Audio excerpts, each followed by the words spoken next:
बच्चों? बढ़िया, कैसे हो? मुझे उम्मीद है कि आप लोग अच्छे होंगे, स्वस्थ होंगे। ठीक है, फिर क्लासेस आप लोग की आज केमिस्ट्री का अध्याय 1 लेकर के आया हूँ। रसायन विज्ञान की कुछ मूलभूत अवधारणाएं, इसमें बेसिक से लेके एडवांस तक का चर्चा करेंगे। कुछ वीडियो ज़्यादा लंबा नहीं करेंगे और आप वीडियो में बने रहिए। आइए, जो आपका अध्याय 1 है वो है रसायन विज्ञान की कुछ मूलभूत अवधारणाएं। रसायन विज्ञान की कुछ मूलभूत अवधारणा मतलब रसायन विज्ञान जो है उसकी छोटी छोटी क्या अवधारणा है उनके बारे में पढ़ने हैं। जो बेसिक चीजें हैं उसी के बारे में पढ़ने हैं आप लोगों को। ठीक है, तो यहाँ से मेन आपका ये शुरुआत दौर का बहुत बेसिक कंसेप्ट है। यहाँ अगर आप लोगों को नहीं समझ में आएगा तो आगे जाके बहुत दिक्कतें आएंगी, क्योंकि यहाँ पदार्थ से ही शुरू होंगे कि पदार्थ क्या चीजें होती हैं। ठीक है, ये पदार्थ आप लोग पहले छोटे क्लास में भी पढ़ के आए हो, लेकिन ऊंचे क्लास में पढ़ने के लिए थोड़े आपको बेहतर करने पड़ेंगे। ठीक है, तो आपका पहला हेडिंग जो रहेगा वो रहेगा पदार्थ। ठीक है, आप हेडिंग बना लो पदार्थ, जिसको इंग्लिश में बोला जाता है मैटर। अगर अपने साथ आप कॉपी पेन ना लेके बैठे हो तो कॉपी पेन लेके बैठ जाओ, ताकि आपको साथ साथ मेरे नोट करते चलो, ताकि आपको अच्छे तरीके से समझ में आप बेहतर नोट्स तैयार कर सकें। ठीक है, चलो, जैसे पदार्थ क्या होता है, तो संसार में उपस्थित हर वो वस्तु पदार्थ है जो स्थान करे जिसमें भार है, या ये भी कह सकते हैं जो स्थान करे जिसमें भार है, जिनको हम अपने ज्ञान इंद्रियों के द्वारा अध्ययन कर सकते हैं। ठीक है, अनुभव कर सकते हैं, उसे हम क्या कहेंगे? पदार्थ कहेंगे। तो पदार्थ की आप परिभाषा क्या लिखोगे? चलो लिखो मेरे साथ परिभाषा। मेरे साथ आप कॉपी पेन ले लिए हो ना, तो परिभाषा लिखते चलो साथ। संसार में उपस्थित, संसार में उपस्थित हर वो वस्तु, हर वो वस्तु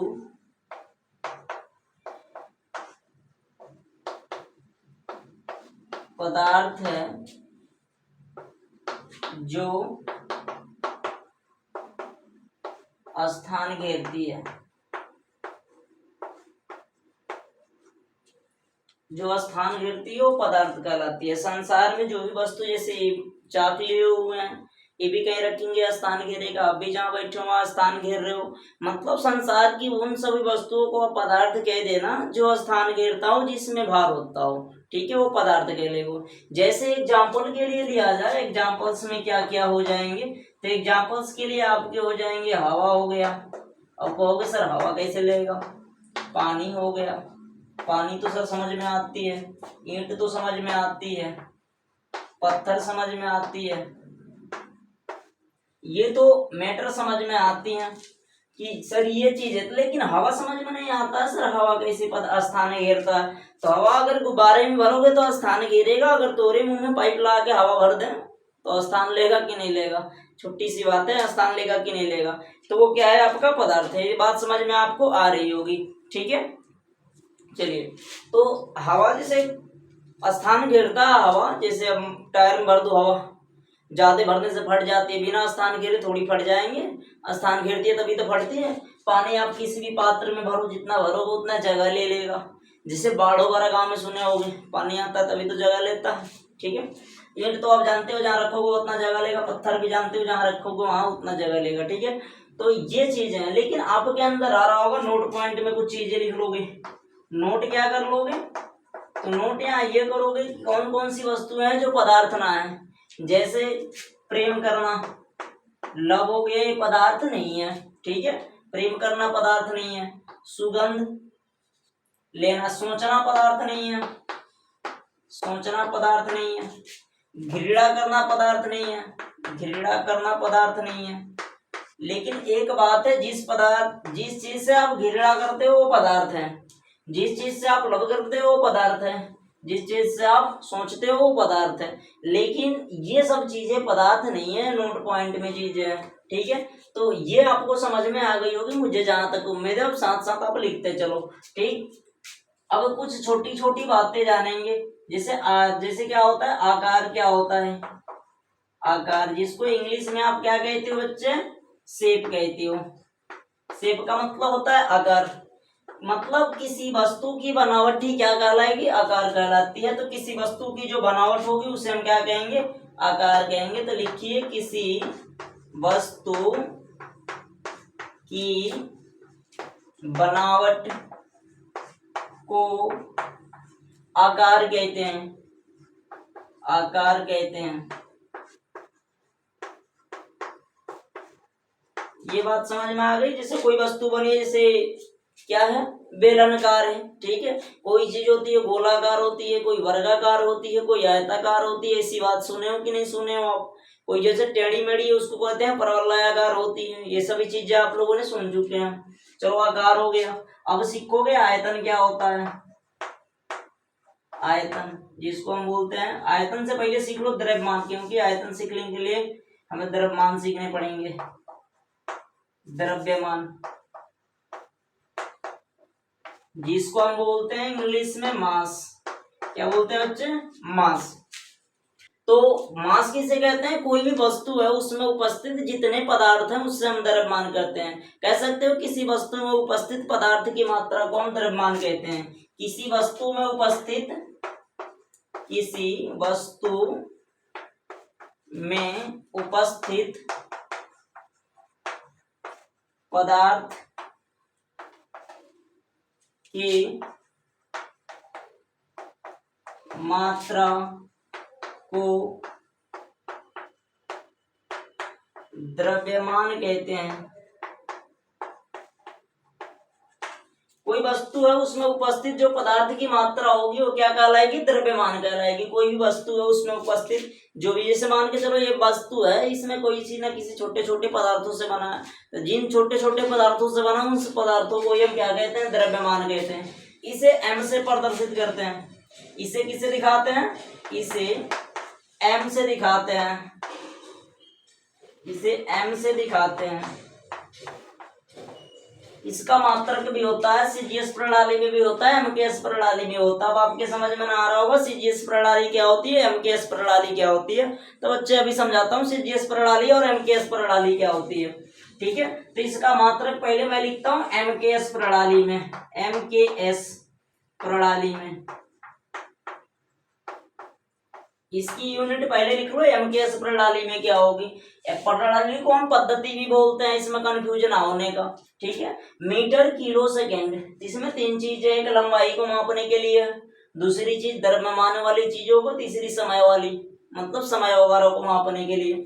एम का मतलब मीटर, के का मतलब किलो, एस का मतलब होता है सेकेंड। इसमें इसकी मात्रा क्या होती है, तो पहले तो भैया मीटर वाला है इसको हटा दो, इसमें मीटर उटर की जरूरत ना है। यहाँ पे जरूरत क्या है, किलो की जरूरत है। इसकी मात्रा क्या हो जाएगी, किलोग्राम हो जाएगी।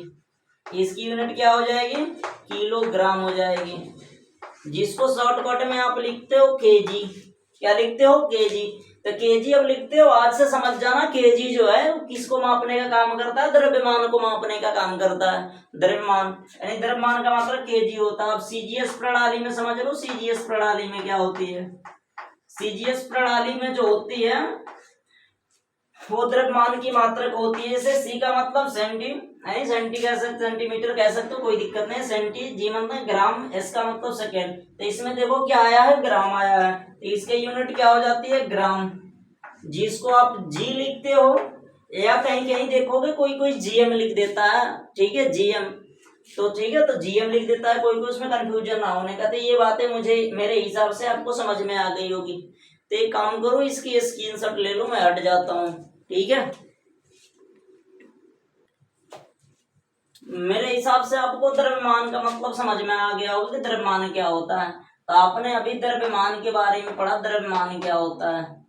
द्रव्यमान यानी मास के बारे में आपने अभी पढ़ा है। इसको दिखाया जाता है एम से। चलो मास के बारे में आपने देख लिया। मास के बारे में दो तीन चीजें आपने सीखा। एक बात जानो, मास कहीं भी लेके जाओगे, दुनिया के किसी कोने में लेके जाओ, ये परिवर्तन नहीं होता है। यानी मास हमेशा क्या होता है, इसकी वैल्यू निश्चित होती है। इसकी वैल्यू हमेशा क्या होगी, निश्चित होगी, ये बदलेगा नहीं। वजह ये होती है। तो ये आप नोट कर लेना उसमें कि इसकी वैल्यू कभी चेंज ना होती है, मास की वैल्यू। अब इसके साथ साथ इसके एक जुड़वा भाई पैदा हुआ कुछ दिन बाद, जिसका नाम है भार, ठीक है, जिसको इंग्लिश में क्या कहते हो, वेट। वेट हेडिंग बना लो मेरे बाबू, वेट हेडिंग बना लो, तो एक बात समझो, वेट को मेन वेट का काम क्या होता है? वेट होता है गुरुत्वाकर्षण बल। जिन सुने होंगे पृथ्वी ने 9th क्लास में पढ़े हुए गुरुत्वाकर्षण, एक चैप्टर नहीं पढ़े हो कोई दिक्कत नहीं। भार जो पढ़े हो, पृथ्वी जिस बल से किसी वस्तु को अपनी ओर बुलाती है वो क्या कहलाएगा? भार। क्या कहलाएगा? भार।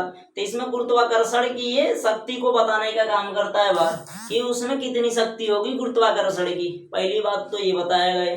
जैसे मान के चलो एक पतंग को फेंक दो ऊपर, चाहे कोई हल्की सी वस्तु को फेंको, भारी वस्तु को फेंको, तो भारी वस्तु पहले आती है, जो ज्यादा हल्का है मतलब जिसमें वजन ना है वो वस्तु लेट से आती है। वजह क्या होता है? वजह यही होता है कि उसमें गुरुत्वाकर्षण कम लगा, इसमें ज्यादा लगा। यानी जिसमें भार ज्यादा उसमें गुरुत्वाकर्षण बल ज्यादा लगाएंगे, और जिसमें भार कम होंगे उसमें गुरुत्वाकर्षण बल कम लगाएंगे। धीरे धीरे देखना वैसे वैसे डोलते डोलते आता है। यानी उसको चारों तरफ से, यानी एक बात सीधी सी बात मेरी समझ लो, अगर इस समय तुम्हारी उम्र है पढ़ने की, नहीं पढ़ोगे तो हर जगह से लात खाओगे।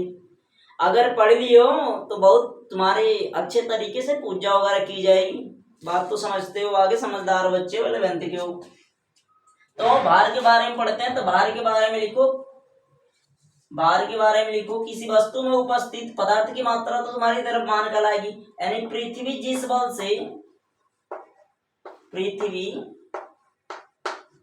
जिस बल से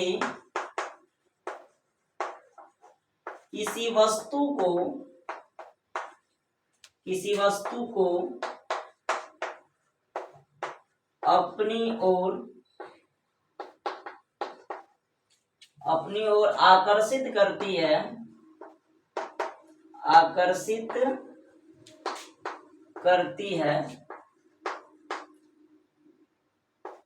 उस बल को क्या कहते हैं बच्चों? उस बल को भार कहते हैं, भार कहते हैं। चलो इसे हम M से इसे हम W से दिखाएंगे। इसे हम किसे दिखाते हैं? W से दिखाते हैं। इस पे आप फोकस कर लेना। इससे हम W से दिखाते हैं, चाहे आप कैपिटल से दिखा लो या स्मॉल से दिखा लो, कोई दिक्कत नहीं है। अब इसकी खास बात है कि उसकी खास बात है कि वो कहीं बदलेगा नहीं। इसकी खास बात है कि ही बदल जाता है। ये कलयुग वाला है, थोड़ी सी चेंज कर लेता है सिचुएशन के अनुसार, अपनी स्थिति भी बदल लेता है। ठीक है, तो भार जो होता है इसे हम W से दिखाते हैं। इसका अगर एसआई मात्रक कहो तो एसआई मात्रक इसका किलोग्राम ही होता है, लेकिन इसका ऐसे मात्रक न्यूटन होते हैं। अगर इसका मात्रक न्यूटन, क्योंकि न्यूटन साहब ने ज्यादा इसके बारे में बताए थे, इसलिए इसका मात्रक क्या होता है? न्यूटन होता है। इसका मात्रक क्या होगा? न्यूटन होगा। तो ये रही भार की। भार और द्रव्यमान में डिफरेंट क्या है? पहले थोड़ी सी मेरी बातें सुन लो, भार लिखूंगा नहीं लेकिन समझा देता हूँ। भार और द्रव्यमान में डिफरेंट क्या होंगे? भार वो होंगे जो कभी कभी बदल जाएंगे। क्यों बदलेंगे? अभी बता देता हूँ। भार कभी कभी बदल जाएंगे, लेकिन द्रव्यमान कभी बदलेंगे नहीं। द्रव्यमान का मात्रक भी किलोग्राम होता है और भार का मात्रक भी किलोग्राम, लेकिन भार का मात्रक कहीं कहीं सिचुएशन पे आपको न्यूटन मिलेंगे, तो न्यूटन को कोई दिक्कत नहीं। द्रव्यमान का मात्रक किलोग्राम, भार का मात्रक न्यूटन होता है। द्रव्यमान को हम M से दिखाते हैं, भार को हम W से दिखाते हैं। इन सब में यही अंतर है और कोई अंतर नहीं है। ठीक है, तो ये बातें आप लोगों को समझ में आ गई होगी। आ जाओ फिर आगे की बात करते हैं। अब मैटर समझो, द्रव्यमान और भार क्यों बदलते हैं? द्रव्यमान क्यों नहीं बदलता है? भार क्यों बदल जाता है? बात समझो या मैटर क्या फंसती है। तो एक पढ़े होगे W बराबर mg। जी का मतलब होता है गुरुत्वीय त्वरण, जिसकी वैल्यू होती है 9.8 मीटर बाई सेकेंड स्क्वायर। ये लगभग में 10 मीटर बाई सेकेंड स्क्वायर मान सकते हो। जी का मतलब गुरुत्वीय त्वरण होती है। तो ये अभी फिलहाल रहने दो, मेरी बात समझो। मैं कहना क्या चाह रहा हूँ, अगर ये त्वरण बदलेगा तो समझो कि इसकी वैल्यू क्या हो जाएगी? बदल जाएगी। मान के चलो हमने M की वैल्यू 1 रखा है, W की वैल्यू 1 रखा है। ठीक, M की वैल्यू 1 रखा, W की वैल्यू 1 रखा। अगर इसकी वैल्यू 1 ना मिली तो बदला कि नहीं बदला? बदला ना।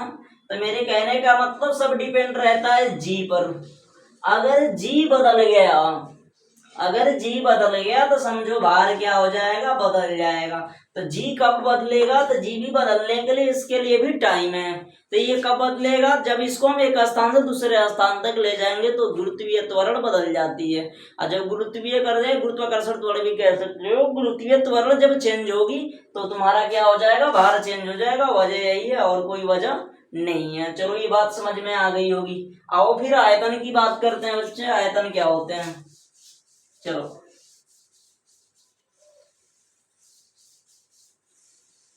आ जाओ, अब आयतन की बात करते हैं। आयतन क्या होता है, ये छोटी छोटी बातें हैं, इनको पता रखना। आयतन क्या होंगे, जिसको इंग्लिश में कहते हो आप लोग वॉल्यूम। अब मेरी बात समझो, बैठे हो कहीं, जहां बैठे हो उतना कितना जगह लिए हो, तो यानी कोई वस्तु जहां हम बैठाते हैं वो वस्तु जितना जगह घेरती है उसको हम आयतन कहते हैं। यानी कहते हो इकाई आयतन के द्रव्यमान को हम घनत्व कहते हैं, लेकिन किसी वस्तु के द्वारा जो घेरा गया जगह है उसे हम क्या कहेंगे, आयतन कहेंगे। यानी किसी वस्तु के द्वारा घेरा गया जगह उसका क्या कहलाएगा, आयतन कहलाएगा। ये कह सकते हो किसी वस्तु के द्वारा, लिखो मेरे साथ, किसी वस्तु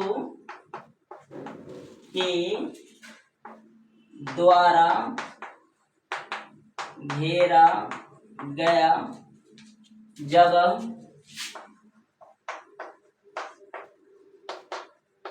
उस वस्तु का क्या कहलाएगा, आयतन कहलाता है।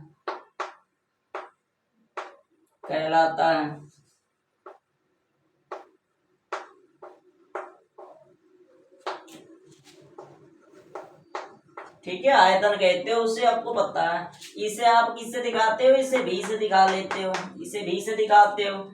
इसका मात्रक क्या होगा, मीटर क्यूब कहो, या इसी को कह लो घन मीटर, या इसी को कह लो घन मीटर, या इसी को कह लो घन सेंटीमीटर, चेंज करने के बाद। ठीक है, तो ये होती है आयतन आपकी। अब आ जाओ, आयतन के बाद आपको पढ़ाता हूँ घनत्व, डेंसिटी जिनको हम बोलते हैं, घनत्व, डेंसिटी, घनत्व, डेंसिटी। आप मेरे साथ साथ नोट करते चलना, तब आपको समझ में अच्छे से आएंगे। डेंसिटी क्या होती है, घनत्व क्या होती है। यानी किसी वस्तु के द्वारा लिया गया जगह तो आयतन कहलाया, लेकिन किसी वस्तु को घेरने के लिए जितनी वजन, मतलब वजन के हिसाब से किसी वस्तु का जगह पता करते हो। जैसे इसका देखेंगे, छोटी सी है तो छोटी सी जगह लेती होगी आपके हिसाब से। तो यानी कह सकते हैं इकाई आयतन के द्रव्यमान को घनत्व कहते हैं। इसे क्या बोलेंगे, इकाई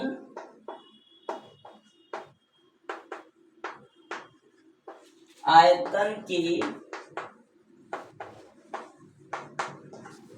द्रव्यमान को घनत्व कहते हैं।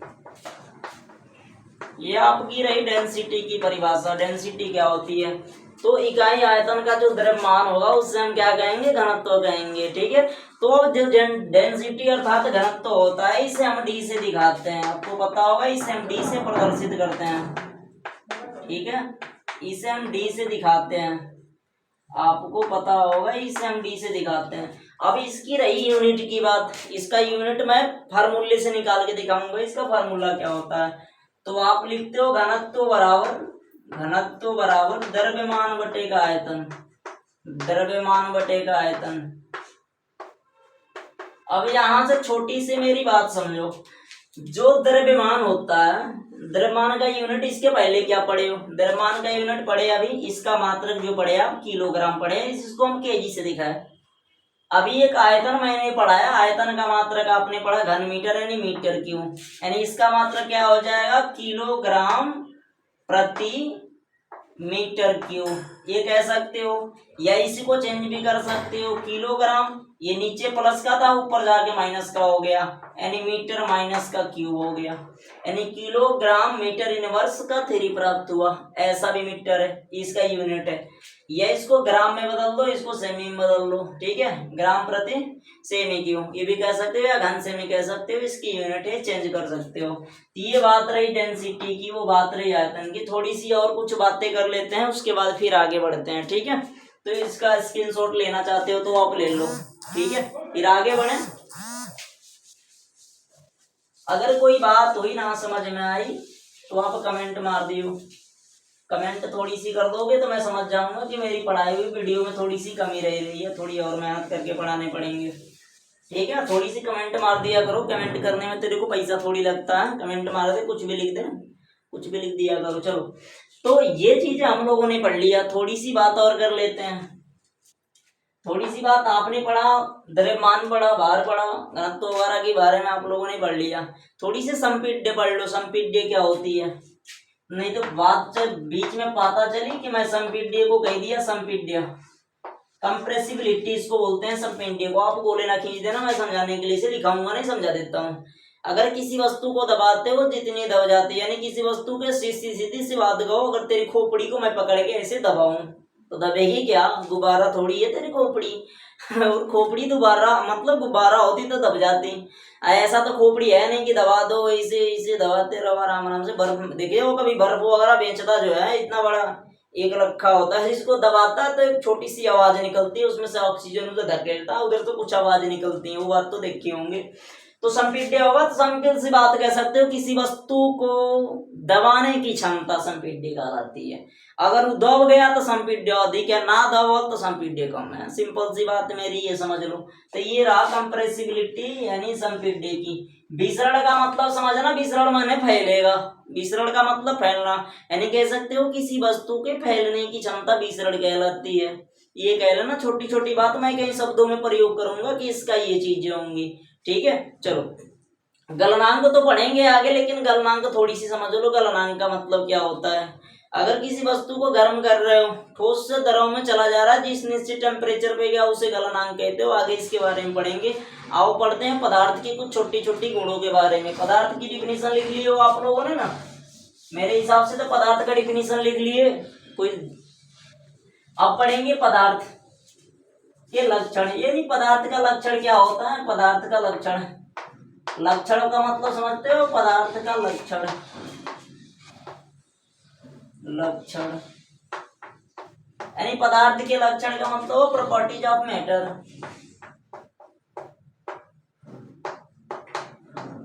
Properties of matter.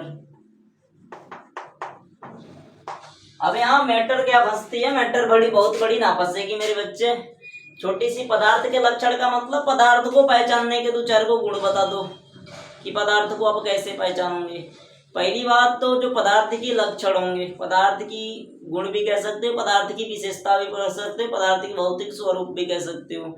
यानी जो वस्तुएं जो होती हैं, जो भी पदार्थ होती है, छोटे छोटे कणों से मिलकर बनने होते हैं, पहली बात यह है। ठीक है, इनके कण बड़ी तेज होते हैं, छोटी सी कामों में दीवाने हो जाते हैं। गर्म कण तो और तेज होते हैं। ताप का मतलब अभी समझा देता हूँ, इसके बाद ताप का मतलब क्या होता है। छोटी सी कण और तेज होती है, जो जितने कण गर्म होंगे उतना ही तीव्र गति से भागेंगे। जैसे मान के चलो, जहाँ चार लोगों ने झगड़ा कर दिया है, वहां जाके तुम कहो कि तू चुप रह रे, तो ऊपर से कहेगा तू क्यों आ गया, बीच में से हट जा, ऐसी बातें करेगा। आपको बात समझ में आ रही होगी थोड़ी सी। तो पदार्थ का लक्षण आप लोग नोट कर लोगे। पहला क्या है, पदार्थ के कण अत्यंत सूक्ष्म होते हैं। पदार्थ के कण अत्यंत सूक्ष्म होते हैं। पदार्थ के कण अत्यंत सूक्ष्म होते हैं, इसका मतलब जानते हो क्या होता है। पदार्थ का कण ढेर छोटा होता है, जिसको तुम देखना तो संभव है, देख सकते हो, थोड़ी बहुत देख सकते हो जो उड़ रहा है, लेकिन जो वायुमंडल में उपस्थित है उसे ना देख सकते हो। इसलिए कहा पदार्थ के कण अत्यंत सूक्ष्म होते हैं। दूसरी बात, पदार्थ के कण गतिशील होते हैं, गतिशील होते हैं। दूसरी बात है, लिख लो कॉपी में अपन। तीसरी बात है, मेरी समझ लो, पदार्थ के कणों के बीच खाली जगह होता हो। कहोगे सर ये तो आप भवकाल मचा रहे हो, खाली जगह होती है।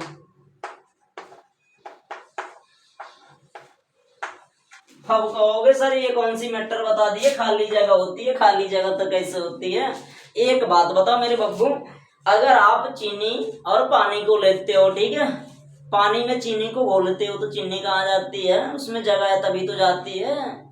यानी कहीं ना कहीं जगह है तभी जा रहा है। इससे पता चलता है पदार्थ के कण में, मतलब पदार्थ के जो भी है कण, उसमें खाली जगह थोड़ी बहुत होती है, लेकिन होती जरूर। जैसे पानी वगैरह में जगह है, गतिशील क्यों है? तो जैसे आप मान के चलो कोई चीज, कोई सेंट मार के आ जाए, तेरे बगल वाला सेंट मार के आया खूब खतरनाक वाला, तो आप उसके शरीर में नाक थोड़ी घुसेड़ते हो, आप दूर से देख लेते हो, हाँ सेंट मार के आया है आज बवाल है, अर्थात बवाल मचाएगा। ये सिंपल सी बात है यार। आते हैं तो सोचो इतना छोटा होता है कि सेंट तुझे दिखाई ना देता है। ठीक है, चौथी बात लिख लो, पदार्थ के कणों के बीच तो खाली जगह हुआ, पदार्थ के कण गतिशील है, पदार्थ के कण अत्यंत सूक्ष्म है। ठीक है, इसके बाद बस इतना ही मैटर लिख लो, काम खत्म, इतने कॉपी में डाल लो। इतनी बात समझ में आ गई होगी मेरी उम्मीद के अनुसार। चले आगे बढ़े फिर, चलो स्क्रीनशॉट मार लो। स्क्रीनशॉट मारने में तो आगे रहते हो यार, चाहते ना हो लिखूं। ठीक है, ये ध्यान रखो मेरी राइटिंग थोड़ी सी गड़बड़ है, उससे कंफ्यूजन ना होना। चलो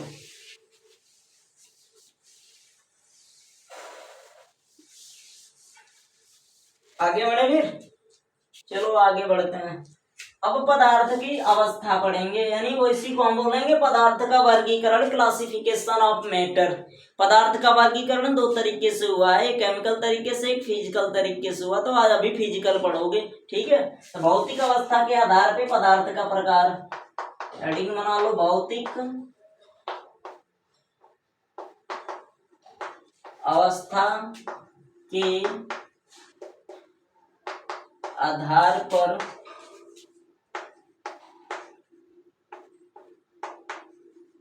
पदार्थ के प्रकार, हेडिंग बना लो।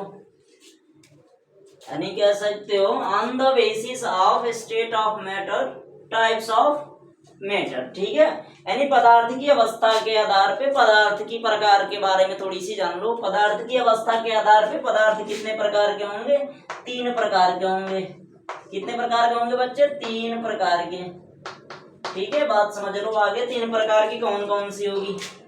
पहली बात तुम्हारी क्या है? पहली बात तुम्हारा है ठोस अवस्था। ठोस अवस्था के बारे में पढ़ोगे।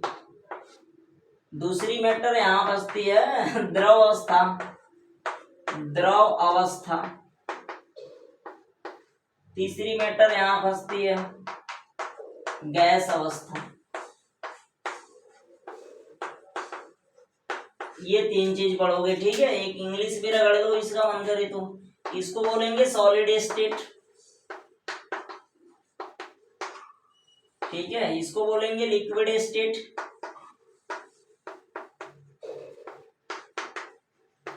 कहीं आपको गड़बड़ लगे तो पूछ लिया करना। गैस स्टेट कमेंट मार दो जो अगर गड़बड़ी कहीं दिखती है तो। ठीक है, ठोस अवस्था, द्रव अवस्था और गैस अवस्था। मेरे हिसाब से इतनी बातें समझ में आ रही होंगी। चलो नोट करो, स्क्रीनशॉट मारना है तो स्क्रीनशॉट खींच लो। चलो ठीक है, स्क्रीनशॉट मार लिए होगे। फिर आगे बढ़ते हैं। अब ठोस अवस्था के बारे, द्रव अवस्था के बारे में, गैस अवस्था की, इसकी और सारी भी अवस्थाएं होती हैं। ठीक है, जो मुख्य रूप से नहीं है, मुख्य रूप वाला मैंने बताया। चौथी भी होती है प्लाज्मा। ठीक है, पांचवी जो होगी आपका बीसी होगा, जिसको बोलते हैं बोस-आइंस्टाइन कंडेंसेट। ठीक है, एक छठवीं भी होती है आयनिक कंडेंसेट होती है वो। ठीक है, आयनिक कंडेंसेट, उसे बोल सकते हो आयनिक कंडेंसेट। कंडेंसेट ये चीजें होती हैं। तो लेकिन आप मुख्य रूप से तो ये एग्जाम तक, कंपटीशन एग्जाम तक यहीं तक आते हैं। ठीक है, इसकी तो भाई बिलायची मुर्गी है, कभी कभी आ जाता है ज्ञान के लिए। लेकिन बीसी बोस-आइंस्टाइन कंडेंसेट प्लाज्मा।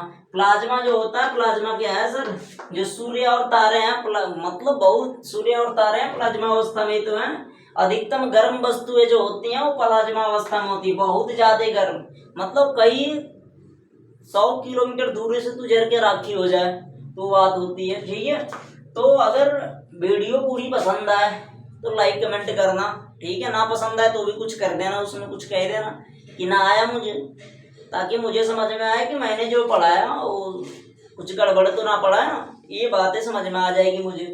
अगर दूसरी वीडियो लेक्चर अगर देखनी है तो इसमें कमेंट करो कि सर दूसरा भी अपलोड करो, समझ में आ रहा है, ठीक है। तो ये वीडियो सीरियल वाइज मिलती जाएंगी आपको, प्लेलिस्ट में जाके ढूंढ लेना, बिल्कुल फ्री है, इसके लिए कोई पैसे ना लगेंगे, बस शिद्दत से डेली पढ़ते रहो, ठीक है। Okay, thanks for watching.